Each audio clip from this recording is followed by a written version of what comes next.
सभी प्रेम से बोलो माता रानी की जय। आप सभी का हमारे YouTube चैनल त्योहार गाइड में स्वागत है।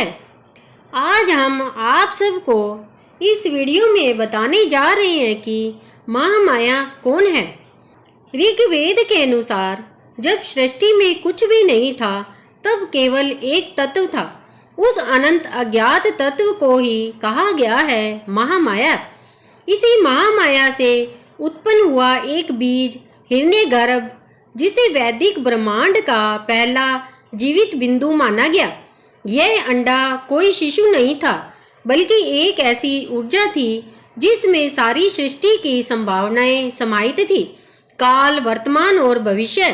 हिरण्यगर्भ से ही विष्णु के प्रकट होने की मान्यता है, जिनकी नाभि से ब्रह्मा का जन्म होता है। विष्णु स्वयं इस हिरण्यगर्भ के रक्षक के रूप में जाने जाते हैं और ब्रह्मा सृष्टि के कर्ता के रूप में। लेकिन यह सब होने से पहले देवी महामाया ही थी, जिन्होंने इस लीला को रचने की इच्छा की। वेद कहते हैं कि बिना देवी की माया के भगवान भी निष्क्रिय है। यह महामाया ना तो कोई रूप है, ना ज्ञान है, ना ही कर्म, बल्कि सब कुछ होने से पहले का एक अनुभव है जो छिपी हुई है, परंतु सब कुछ उसी से प्रकट होता है। कहा जाता है कि शिव और शक्ति के अर्धनारीश्वर रूप से भी पहले एक बिंदु था, एक ऐसी एकता जिसमें पुरुष और प्रकृति अभेद थे। इस बिंदु में ना कोई रूप था, ना कोई गुण, केवल शुद्ध तत्व था और उस प्रकृति का प्राचीनतम रूप थी महामाया। अद्वैत वेदांत के अनुसार यही बिंदु ब्रह्म का प्रारंभिक संकल्प है। इसी संकल्प से माया उत्पन्न होती है। यह माया कोई सामान्य ऊर्जा नहीं, बल्कि अनंत इच्छा का संचय है, जिससे इच्छा शक्ति, ज्ञान शक्ति और क्रिया शक्ति का जन्म होता है। इसी माया से ही शिव और शक्ति के रूप प्रकट होते हैं, यानी जो अर्धनारीश्वर रूप हम देखते हैं, उससे भी पहले थी महामाया, एक निर्गुण, अरूप, सर्वव्यापक तत्व जिसे समझा नहीं जा सकता, केवल अनुभव किया जा सकता है। श्री हरि नारायण, जो सृष्टि के पालनकर्ता के रूप में जाने जाते हैं, उनकी लीला भी महामाया के बिना पूर्ण नहीं होती। एक प्रसिद्ध कथा है जिसे देवी महात्म्य और मार्कंडेय पुराण में बताया गया है। जब विष्णु योग निद्रा में सो रहे होते हैं और मधु कैटव का प्रकोप बढ़ता है, तब ब्रह्मा प्रकट होते हैं और देवी महामाया से प्रार्थना करते हैं, हे देवी, आप विष्णु के चित्त में महान निद्रा के रूप में विराजमान हैं, कृपया उनके मन से अपना आवरण हटाइए। यह महानिद्रा कोई साधारण नींद नहीं है, यह एक ऐसी ब्रह्मांडीय माया है जो ब्रह्मा को सक्रिय होने से रोकती है। जब तक यह शक्ति विष्णु के चित्त पर छाई रहती है, तब तक उनकी ज्ञान शक्ति, क्रिया शक्ति और संकल्प शक्ति सभी अवरुद्ध रहती है। और जैसे ही देवी अपना रूप हटाती है, विष्णु जाग जाते हैं और कर्म में प्रवृत्त होते हैं। जब विष्णु ने मधु और कैटव को मारने का संकल्प किया तो वे माया में उलझ गए। उनका मन स्थिर नहीं हो पा रहा था। मधु और कैटव नामक दो राक्षस समुद्र के जल से उत्पन्न हुए थे। उनकी उत्पत्ति विष्णु के कान से टपके हुए कचरे से हुई थी, लेकिन वह कचरा भी किसी सामान्य तत्व से नहीं, बल्कि माया से जन्मा था। तब विष्णु ने देवी महामाया की स्तुति की। उन्होंने कहा, हे देवी, आपके बिना यह जगत भी ब्रह्म में है और मैं भी, कृपया करके मुझे इस माया से मुक्ति दीजिए। महामाया ने तब विष्णु के चित्त से मोह हटा लिया और तभी विष्णु ने मधु कैटव का वध किया। इस प्रकार विष्णु, जो स्वयं नारायण है, वह भी जब तक महामाया की कृपा नहीं होती तब तक अपना कर्म नहीं कर पाते। एक अन्य संदर्भ में त्रिपुरा रहस्य ग्रंथ कहता है, तीन पुरियों की देवी त्रिपुरा सुंदरी वास्तव में महामाया का मुख्य रूप है। वे जागृत, स्वप्न और सुषुप्ति तीनों अवस्थाओं में स्थित है। जो उन्हें जान लेता है वह इस जगत के तीनों पहलुओं से मुक्त हो जाता है।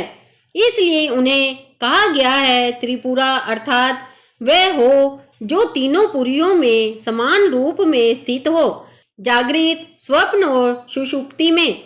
लेकिन उन्हें अनुभव किया जा सकता है केवल चौथी अवस्था में तुर्य, जो इन तीनों से परे हैं। एक शुद्ध चैतन्य जिसमें केवल अस्तित्व होता है। तुर्य कोई मानसिक या शारीरिक स्थिति नहीं है, यह आत्मा की शुद्ध चेतना है। इसी में मनुष्य को मोक्ष, अनंत शांति और स्वयं का सच्चा स्वरूप प्राप्त होता है।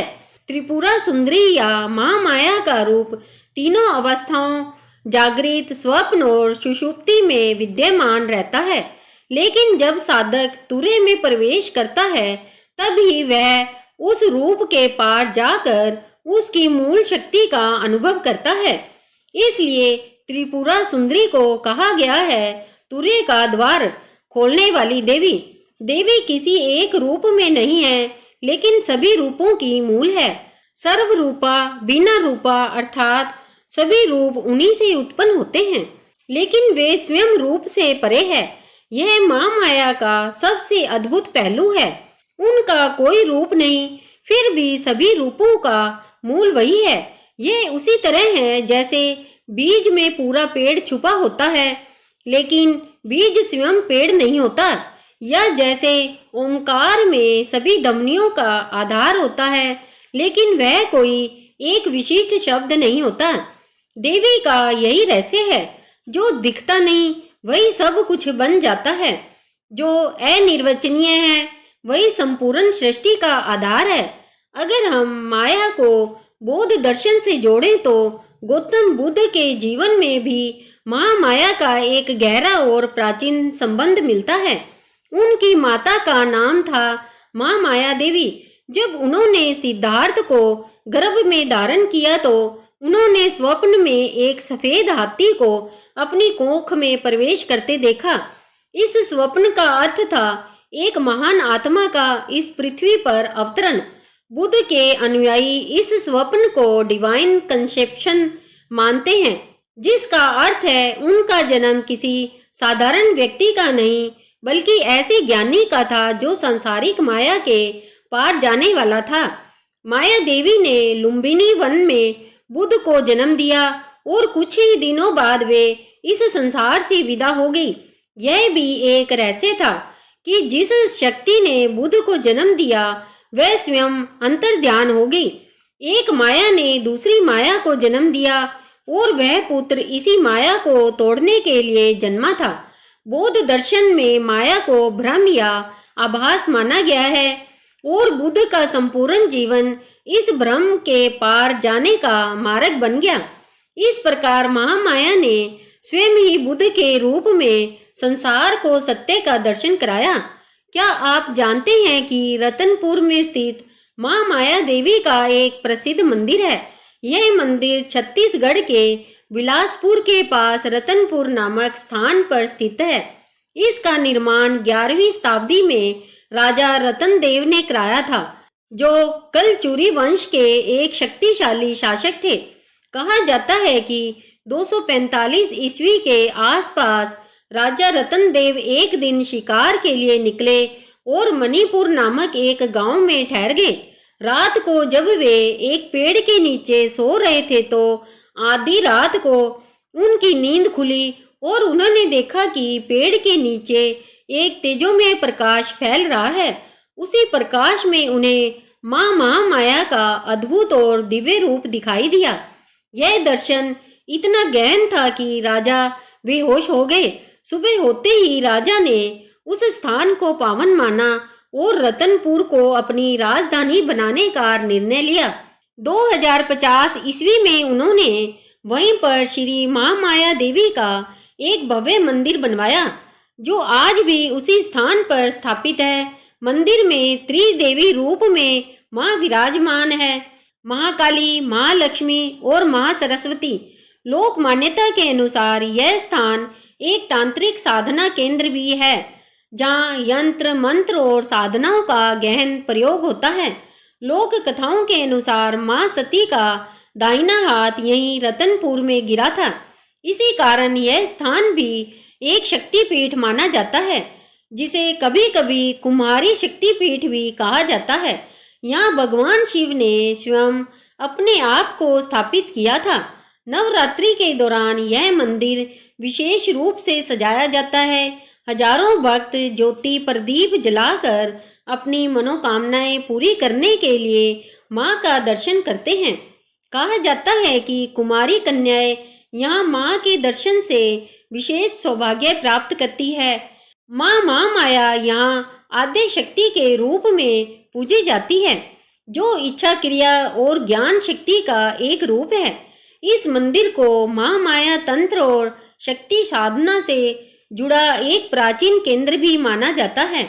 मां महामाया जिनके बिना ना तो जगत का आरंभ संभव है, ना ही उसका अंत, उनके चरणों में ही सब कुछ विराजमान है और वहीं से सब कुछ फिर से जन्म लेता है। प्रिय श्रोताओं, अगर वीडियो पसंद आया हो तो वीडियो को लाइक कर दें और चैनल को सब्सक्राइब कर रखें, ताकि आपको ऐसी ही रहस्यमयी कहानियाँ मिलती रहे। इस वीडियो को अंत तक देखने के लिए आप सभी का धन्यवाद। सभी प्रेम से बोलो माता रानी की जय।